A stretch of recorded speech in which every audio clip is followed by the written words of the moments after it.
So Ed, who was your first mentor?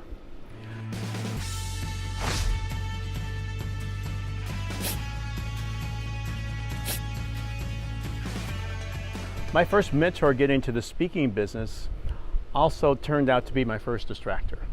So let me explain. Okay. I lived in Denver, Colorado at the time, and I went to a Chamber of Commerce meeting. And there was this one guy, I'm not going to name him. He was a remarkable speaker. He was absolutely amazing. And I wanted to talk to him afterwards, but I had to go someplace. So the following day, I'm at the opening of the Denver Convention Center. It's a brand new convention center. And guess who's in the hallway walking his newborn daughter?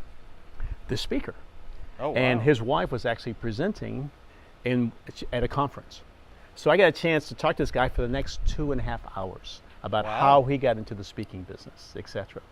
So I'm asking him all types of questions, and he gives me his business card and he says, here's what I want you to do. He says, I want you to speak in front of an audience, videotape it, and send me a copy, and then I'll give you some feedback.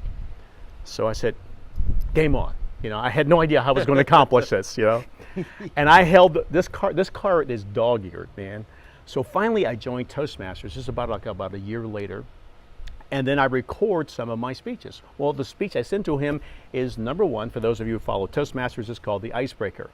The purpose of the Icebreaker is to talk about yourself. So anyway, I'm excited. And this is VHS, so this is back in the day. So I've got this, I've completed the assignment, and I send him the video, and I'm gonna give him a week to watch the video. And I finally call him up, and I'm just so excited to hear his feedback. And he says to me, you're awful. This is terrible. And at first I thought he was kidding. It was some type of weird joke. But he wasn't kidding at all. He says, the only thing that you do is you talk about yourself. And I was about to explain to him that was the assignment, but he didn't. The assignment, for those of you who aren't Toastmasters. Yeah, you're supposed to talk about yourself, So. introduce yourself to the club. And then he went on and he said, you're self-absorbed. And I told him, like, well, this is part of Toastmasters. Looking back on it, he didn't know anything about Toastmasters. He just criticized it. And then I said, well, I'm part of the National Speakers Association. He said, the National Speakers Association, they're Chinese food of speaking. They fill you up, and then later on, you're hungry again. And I got to tell you, it was devastating. I hung up the phone, and I mean, my wife looked at me, she said, what's wrong? And I was just completely crushed. But he kept saying one thing in that call: I'm an educator, I'm an educator, I'm an educator, I'm an educator. And there's a lady by the name of Pam Gordon. Pam Gordon is a CSP, a Certified Speaking Professional. Pam Gordon was also named the Principal of the Year in the United States. So if there's anyone who's an educator, it would be Pam. So I call up Pam, I share this story with her, and she says to me, that man was not an educator.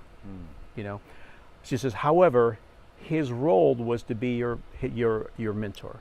His role was to get you started. Here at the National Speakers Association, our job is to keep you going.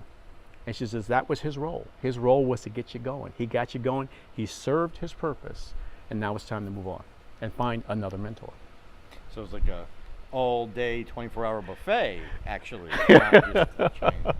Wow. Exactly. And what do you take from that? Like, telling other people, what was a lesson for you? Be careful who you listen to in terms of criticism. You may have a goal or a dream or an aspiration. You have to be really, really careful in terms of who you share that goal and that dream with.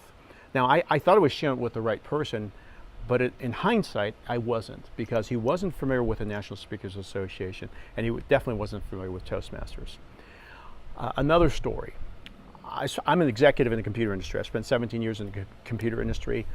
There's another mentor of mine, and he had actually founded this computer company, made $30 million.